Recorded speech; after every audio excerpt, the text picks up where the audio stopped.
Covin. Last name is C-O-V as in Victor, I-N. And good morning, Mr. Covin. How are you? Good morning. Where are you employed? I'm currently employed at the Georgia Bureau of Investigations, Division of Forensic Sciences, commonly known as the State Crime Lab. And what do you do for the Georgia Bureau of Investigations? I am a microanalyst or scientist in the trace evidence section. And if you can tell the jury about your education and training.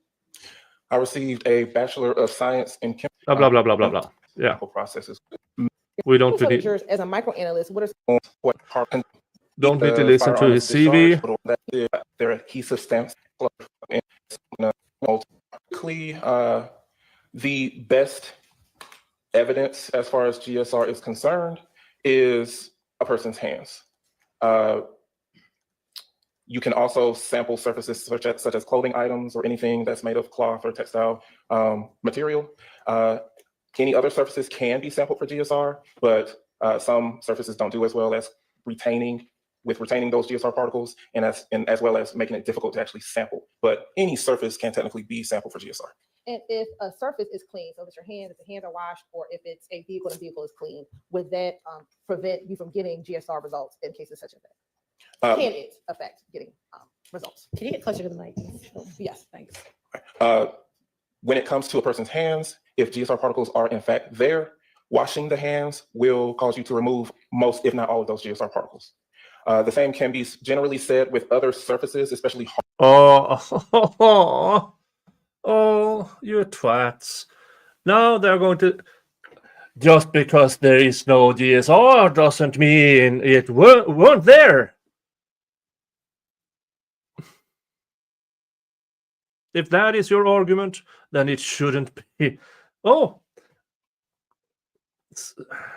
the absence of evidence is absence of evidence. harder surfaces. If you wipe those down or rinse those down. If you want to GSR particles claim that they are did there, something, most prove of them it. When it comes to clothing items or surfaces that are more cloth or textile material, most of those GSR particles, if they are in fact there, will also be lost. But we have seen that, for example, with clothing items, very small amounts of GSR can still persist even after washing your clothes. And in a vehicle, are there certain places that as a scientist with the GBI that you ask law enforcement to get samples up for you to test? Are there other parts of a car that are better to test for GSR than others? We would prefer that the headliner of a vehicle is either submitted or sampled for GSR. Again, all surfaces can be sampled for GSR inside of a vehicle, but some surfaces, the harder surfaces, just don't do as well as retaining those particles. So things such as a gear shifter or the steering wheel may not be good surfaces to sample for GSR, even though it's possible. But the headliner, maybe the headrests of the seats would be your best areas to sample for GSR. I want to direct your attention to DOFS case number 2022-1007212, where you asked to perform any testing in that case. Yes, I was. And who was the agency that submitted the request? Your Honor, may I look at my notes? You may, if they'll help refresh your recollection. Yes. Will they have a professional recollection? Yes, it will. All right.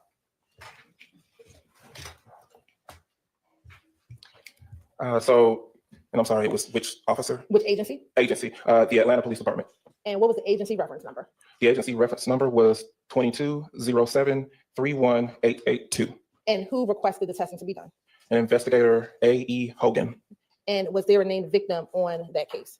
Yes, there was. And who was that? Mr. Shamel Drinks.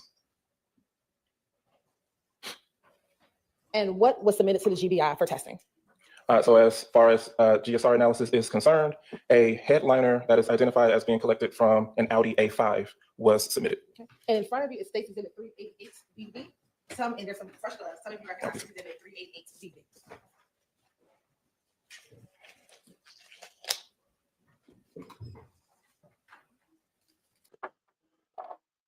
Folks, I need to fill up my coffee. I will be right back.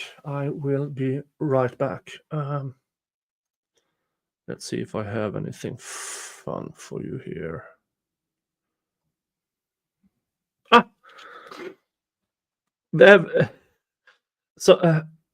Depending on how this trial drags on, I need to revisit Yellow Flag Guy. He wasn't even an evidence collector.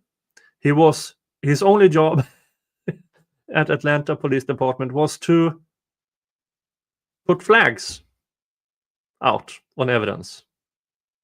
So I made a song.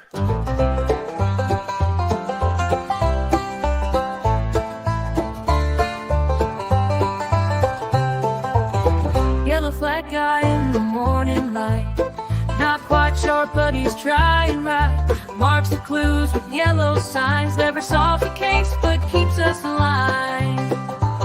He walks around with his flag in hand. Marks the spots like he's in command. Yellow flags on every scene. He's a part of the team, though he's rarely seen. Yellow flag guy, that's his name. Not a mastermind, but it's all the same. Does his part in his own small way. Yellow flags make sure nothing strays. There's something.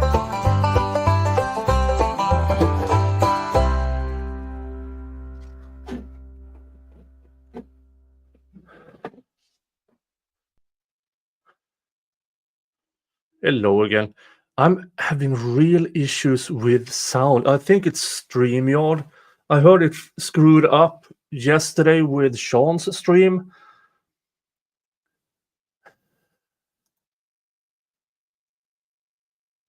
Let's see. Do I still have sound? Yeah, I do. But yeah, there's something wrong with StreamYard. Okay, so this is item number 1, which is containing the headliner from the Audi A5. And I recognize it. Oh, they have the headliner from the Audi A5. With the GBI case number. Oh, there's no GSR. Oh, there's no GSR. That is why the defense has been so adamant. Oh, he's going to testify. They found no GSR in the Audi. Folks, even if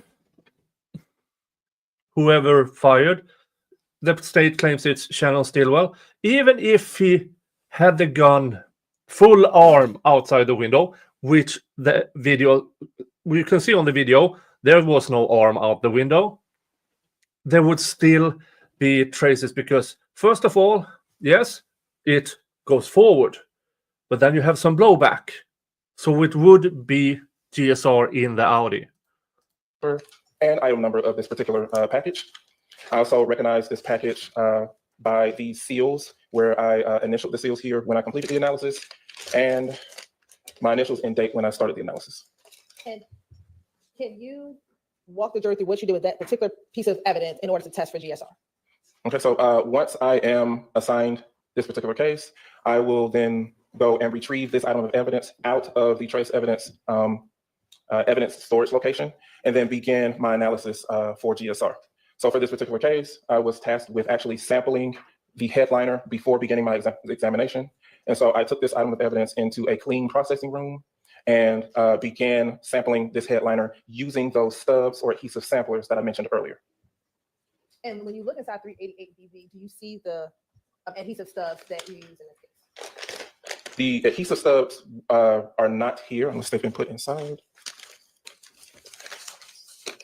Oh, they're inside actually. So the adhesive stubs are a separate item that I created once I was finished sampling the headliner. And when you say you sampled the headline, what do you mean? I will take the adhesive samplers and we call it dab randomly across the surface of that headliner. I used 2 stubs in total when it came to actually sampling the surface of the headliner. Keep in mind, this is a sampling process. Not every square millimeter of that entire headliner can be covered by these stubs. So like I mentioned, I used 2 of these stubs, and then a third stub, which was just exposed to the collection environment in the processing room that I did the sampling in, just to show that there's no extraneous GSR particles in the processing room that will also be carried along through the examination process, along with the stubs that I used to sample the actual headliner. And is there any reason why you didn't sample or take every piece of the headliner and test every piece of it? It's a large surface area, and it is not efficient to be able to, I guess, get a representative sample of the entire surface area. But for policy for us, it is up to the examiner's discretion. Whenever the tack or the adhesive, the stickiness is lost on those samplers, you can either stop there with your sampling or use another adhesive sampler to continue sampling. And for me, I used 2 stubs for this particular headliner. And what was the results of your testing?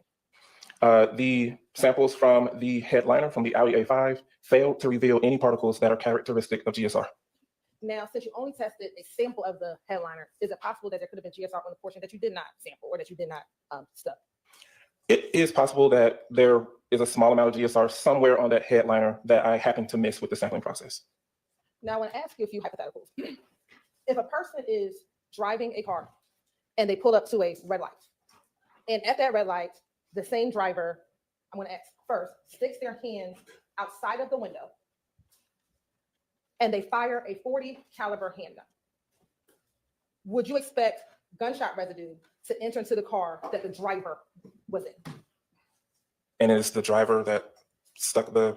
Yes, the driver, the person stuck their hands outside of the window and fired the firearm. It's possible that a small amount of GSR could still be deposited inside the vehicle through that open window or door, perhaps, but not. See, they already. This is how vile the prosecution is. Going into this part of the trial, the drinks homicide, they claimed Shannon Stillwell fired from within his car into Drink's vehicle. All of a sudden, and this is how unprepared they are, because they really didn't know what was in the evidence. And now they're desperately trying to make a square rock into a round room, or whatever the expression is. Particularly a large amount of GSR. Most of that cloud or plume of GSR particles would be outside of the vehicle, but some of that still could be deposited inside as well. Now, hypothetically, if a person... Ms. Hilton, if you're going to get that far away from the mic, will you use the lapel mic or pick one up and carry it with you, please? Sure, I'll stay by the mic, Your Honor. Hypothetically, is this good? Can you hear me? Okay. Hypothetically, if a person is driving a vehicle and they have passengers in that vehicle, and for some reason they're in the same car, the passenger shoots a gun inside of the car, inside of the same car, would you expect to find GSR inside of that vehicle? Yes, if the gun is discharged within the cabin of that vehicle, I would expect to find GSR inside of that vehicle. Would you expect to find more GSR in that vehicle where the gun was shot in the cabin, more than the gun that was shot outside of the window of the driver's side? Yes, it is reasonable to expect that more GSR particles will be found in the vehicle where the firearm was discharged inside of the vehicle versus the vehicle where the firearm was discharged outside of the window of the vehicle. And in this case, outside of testing the headliner, do you know anything about where that headliner came from? Outside of knowing that it came from an Audi A5, do you know anything else about that vehicle? No, I do not. Court's indulgence for a moment.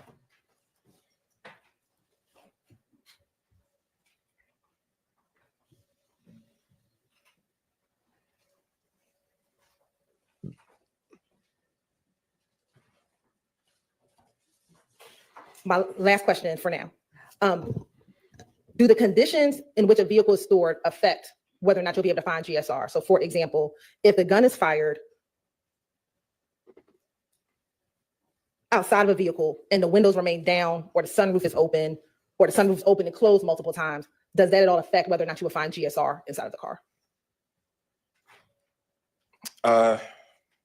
If the GSR particles are already deposited inside of the vehicle, I suppose it's possible that you would lose a small amount if the windows are down or the sunroof is open. That's based on wind, or maybe if it rained or something like that. But I would expect for there to be a huge difference based off of that alone. Thank you so much. No further questions. Mr. Colvin, good morning. Good morning. My name is Max Schroeder. I represent Shannon Stillwell. I appreciate you being here today. I'm going to ask you, let's play the hypotheticals first, and then I'm going to get into the work you actually did in this case, okay? Okay. All right. So you were just asked about some hypotheticals. Let's just be clear. In your expert opinion, if a gun was shot inside the cabin of a car and the sunroof was opened subsequently to the gunfire, and the windows were opened, and someone was driving around, in your expert opinion, the gunshot residue inside that car would remain, correct? And this is after the gun was already discharged and the GSR was deposited? Yes. Yes, I would expect for there to be surfaces inside of that vehicle where the GSR particles remained, yes. Okay, you were asked about a hypothetical where someone sticks their hand out the window the driver sticks their hand out the window and shoots. Okay, first of all, there's a possibility that there would still be gunshot residue inside the cabin in that circumstance, correct? That is correct. Because it's a large plume of microscopic particles. How many particles are there typically, gunshot residue particles, discharged from a gun when it is fired? We don't have a very accurate count on that for sure, because that's very difficult to count. But I would expect on the order of hundreds, at the very least, to be created when a firearm is discharged. Now, where those particles are deposited, that's a different story. Could it be thousands? It could be thousands. I can't say for sure. It's all dependent on how many shots we're talking about and how large the caliber of the firearm was. And let me ask you this. So 3 to 4 shots fired outside the car, inside the car, either way, that would increase the amount of particles that are Yeah, I think what this GSR person is talking about when he says hundreds, he's talking about maybe hundreds per square foot, hundreds per square inch, not hundreds in total, because these particles are microscopic and they will be everywhere. And thank you, Brooklyn, for gifting a membership. Thank you so much. Bringing the total to 2 new members today. Hey! To K-Bear's mama, who now have access to all my members-only content, her own emojis on the YouTubes, and access to my Discord. Thank you so much.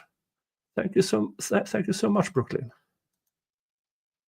expelled from the firearm 3 to 4 times, correct? Yes, it would. Yes. That would make it more likely, even if a gun is shot outside a window, that there would be gunshot residue within the cabin that could be detected by you later on, correct? Yes, that is reasonable to expect that there will be more available to deposit on some surface somewhere. Yes. Okay, and while we're playing the hypothetical, if someone stuck their arm out the window, the driver's side window of a car, and fired a gun, and it was on video, you would expect to see muzzle flashes, wouldn't you? On video? Yes. That's reasonable to expect. That's yes. With a gunfire, with a discharging fire. Oh, the desperation from the prosecution, and Max Short just walks in and destroys it in less than 10 questions. Yes. You familiar with tint application? A little bit, That's yes. supposed to down the window within 24 to 48 hours after the tint is applied, correct? That is what I've been told before. Yes, Leads to bubbling, leads to damage to the tint. that's correct. Okay, if a car is collected that recently had tint applied and there was no within hours of this alleged shooting, and then there was no damage to that tint when it was later when the car was later processed, would that be evidence that the window was never opened to shoot out at someone? That is outside of my expertise. I'm not a window tint expert. I know I've been told that as well before with my own vehicle, but I cannot say for sure that that is the case here. Well, while we were doing hypotheticals, I just wanted to ask that as well. Okay, but ultimately, getting back to the work you actually did, not hypotheticals. You've done with GBI. How long have you been working with GBI? Over 9.5 years now. Okay, excellent. You've done thousands of tests for gunshot residue, correct? Oh, just over 1,000. Yes. Just over 1,000. You've tested headliners before, correct? Yes, I This have. isn't the first time. No, it's not. Okay, headliners are a relatively common part of a car to be collected to test for gunshot residue, correct? To either be collected or someone has sampled a headliner and submitted it to us. Yes. And the reason is because the headliner, where it's situated in the car, would be a place where the gunshot residue, if the gun is fired in the car or even potentially outside the car, would be a place where gunshot residue would be deposited, correct? That is correct. A good area for them to be retained if they were indeed deposited. And you said retained. Retained, also the headliners, they're a cloth fabric, correct? That's correct. Textiles. Typically. Textiles, correct? Correct. Different than a hand where you sweat and different things of that nature. These textiles tend to maintain and absorb absorb's a bad word, maintain the gunshot residue particles better than skin, for instance. That's correct. Any item that's of cloth material or textile has the ability to hold on to or retain GSR particles better than a harder surface or better than a person's hands, simply due to the fact that we use our hands a lot. The more you're touching surfaces, you're going to lose those particles, or just washing your hands will cause you to lose all of those particles. Okay. And in your work on this case, you took the headliner and you dabbed it with those sticky tabs, correct? That's correct. You did everything by the procedures as you were taught, correct? That is correct. You did everything by the procedures as is standing operating procedure with GBI, correct? That is correct. Okay. And in fact, you used that one tab, and then in fact, you broke out a second tab and continued to dab the headliner, correct? That is correct. How many dabs do you do with each tab? Again, per our policy and our standards, we are to, and it's at the discretion of the examiner, but we will continue to dab until the tackiness or the stickiness of that adhesive surface is lost. And at that point, then you can move on to a second stub or third or however many there were, or be finished with your sampling process. So in this particular case, I can't really tell you for sure how many dabs that was. Maybe a couple dozen or more than that, but I can't tell you. A couple of dozen. So the dab, I'm not entirely sure if it is a Q-tip or if it is some sticky tape. I don't know.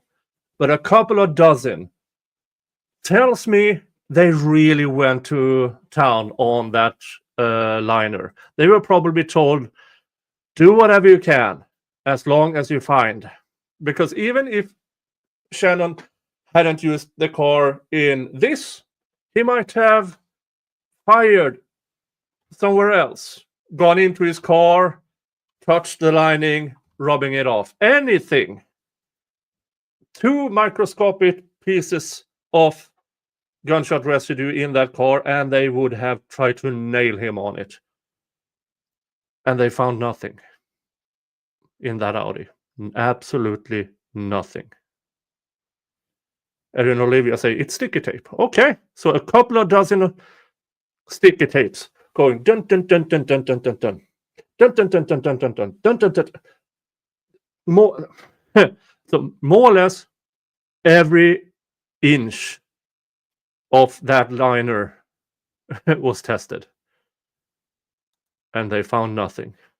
For sure, we don't notate how many dabs there were. All right. And you said that just dabbing, you probably didn't cover the entire surface of the headliner, correct? That is correct. Okay, but the reality is you don't need to effectively test for gunshot residue, correct? That is correct. Again, unfortunately, just due to the nature of the sampling process, we can't get to every square millimeter of that entire surface. So it's possible that some things could have been missed, but this is a sampling process that is. Okay, seems like court is over for today. Oh, they went over a lot today. A lot.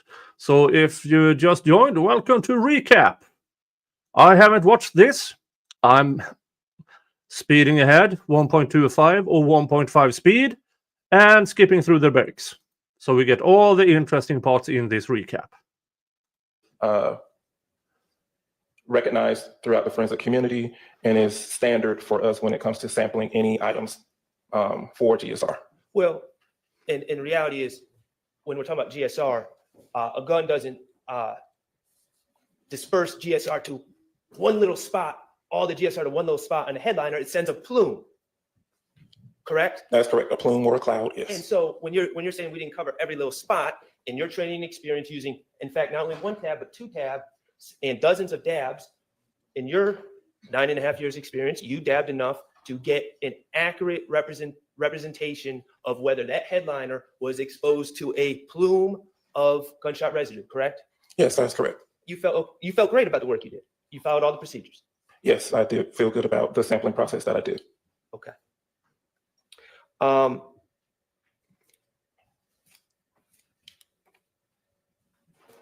Let me ask you, you've said you've been called to testify 82 times. When it comes to GSR, yes. Is it fair to say that the majority of those times you came to testify in court, the GSR was positive? Is that the majority of the time? Potentially. Okay. Has the state called you personally as an expert in gunshot residue at times when the result was positive? Yes, they have. Okay. And when the result was positive, you came and shared with the jury about what the results were. That is correct. And it was the Fulton County District Attorney's Office. Just be clear, Fulton County District Attorney's Office is called you to testify about positive results before, correct? Objection on relevance. Overruled. You can answer. I cannot say for sure, remembering my results from testifying in Fulton County, but it is reasonable to expect that there were some that were positive, and I was asked to testify to my results for them here. Yes. Okay. So when the results were positive, the work was done well according to the prosecutors. I can't really speak to. Sustained. Okay. All right. Now, I want to ask you, going back to another hypothetical that I left out. The hypothetical of washing. Hypothetically, you can wash your hands, correct? That's correct. And that can remove gunshot residue. Correct. And you've talked about clothing and textiles and the potential to wash textiles or clothing, correct? That's correct. And you also said that there's studies that show even textiles or clothing, even if they go through the wash, still have gunshot residue, correct? That is correct. All right, but here's the thing. I want to talk about this case. Do you have any evidence? Is there any evidence that you noted in your report? Any evidence that this headliner had been washed? There's no evidence that was noted or given to me that would indicate that it had been washed, but I would never really know for sure. Based off of what I am given to examine for the GSR analysis. Well, I want to talk about the premise of the hypothetical. You do not have any evidence that this headliner was washed. No, I do not. Okay. All right, and ultimately, the results, well, we talked about hundreds or thousands, or you said maybe thousands of particles. What is the threshold? I know that you said it's negative. The headliner was on each and every one of those tabs. When you looked under the scanning electron microscope with the beams, the electron beams, the result was negative. But what I want to know, what is the threshold for a positive? We don't necessarily use the word positive. It's just, is the GSR there or not? And all you need is just one particle to say that, yes, there are particles characteristic of GSR present on this surface. So all you need is one particle under that scanning electron microscope with the electron beams to be a positive result. That is correct. And in this case, the result of that headliner was negative, meaning you did not even see one particle of gunshot residue on that headliner. That is correct. Boom. Now, watching the video, listening to the investigators and all the shady things they did, I can conclude, for me, you might be of a different opinion, and you would be wrong.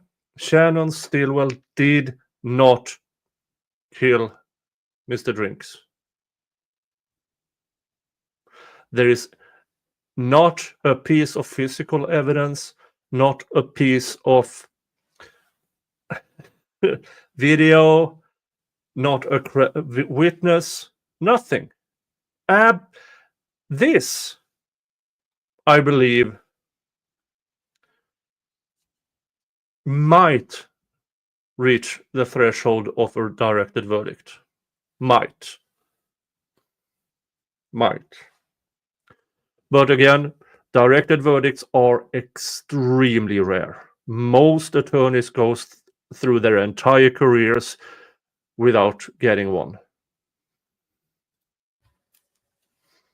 Thank you. I have no further questions. Redirect. Mr. Shar just asked you if there was evidence that the car was washed. Do you know, sitting here, if there's evidence that it was not washed or cleaned? No, I do not. Mr. Shar asked you about muzzle flashing on a video. Do you remember him asking about that? Yes. If the video is grainy, would you expect to see muzzle flash?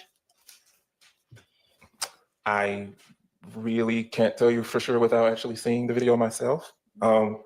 I suppose the graininess of video could impact that, but I can't say for sure. And just because you don't see muzzle flash, does that mean a shooting did not occur? I'm not really too sure on that one either. So the prosecution is now trying to say just because we don't have evidence doesn't mean it didn't happen. You have to produce evidence. That is your one job, Miss Hilton. Present evidence. You can't just go up and say, well, you didn't see evidence. They didn't do it.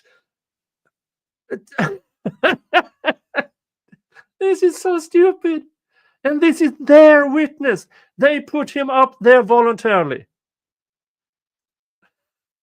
You talked about a plume, the smoke or the cloud that comes out. The direction of the cloud, is that in the direction of the projectile of the bullet? Is that the direction of the plume that we are talking of? So the plume or cloud is formed around the discharging firearm. Yes, the plume could have a more dense population of GSR particles in certain areas, depending on the environmental factors or what type of firearm it was. But it is a cloud or a plume of GSR particles that is created. And then you will also have some GSR particles traveling in the direction of the bullet with the bullet itself. Can the length of time between the depositing of the GSR and the testing affect whether or not you will find GSR? Yes, it can, just due to any factors or any events that could have occurred in the interim. So those GSR particles are deposited. Were they washed or wiped away or lost for whatever environmental reasons? That could affect the amount of GSR particles that are picked up when it's finally sampled for GSR. Of course, I can't say for sure what happened, but those are things that can affect any GSR examination, yes. And do you have in your notes when you tested the headliner? I sampled the headliner on June 1st, 2022.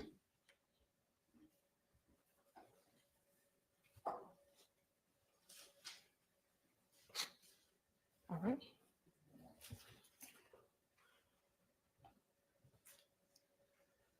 And again, cleaning, vacuuming inside of a car, inside of a vehicle, that can affect whether or not we find GSR. Is that fair? Yes, Or- that. Sorry. I'm sorry. Yes, that will affect the amount of GSR particles that are there.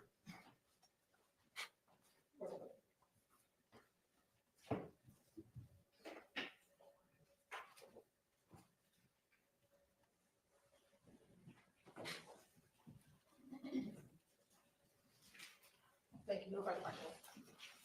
So now we're dealing with a hypothetical about vacuuming. Do you have any evidence that this headliner was vacuumed? No, I do not. Okay. And when I understand that you collected the samples on June 1st, 2022. That's correct. When did you receive the headliner from APD? APD submitted the headliner on March 23rd, 2022. Okay, between March 23rd, Matt, Mhm. and this is the headline? Yes. Okay, between March 23rd and June 1st, did the headliner, was it continuously, uninterruptedly kept in this evidence bag?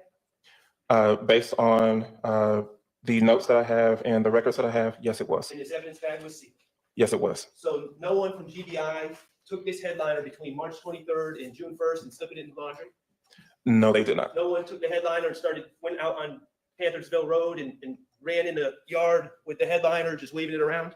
That's correct. No, they did not. It was maintained in a sealed evidence bag, Yes, it was. just like all other evidence that is brought in to GBI for testing, correct? That is correct. All right, thank you. No further questions. All right, thank you for your time. Oh, Max shot, you absolute beast, you wonderful human being.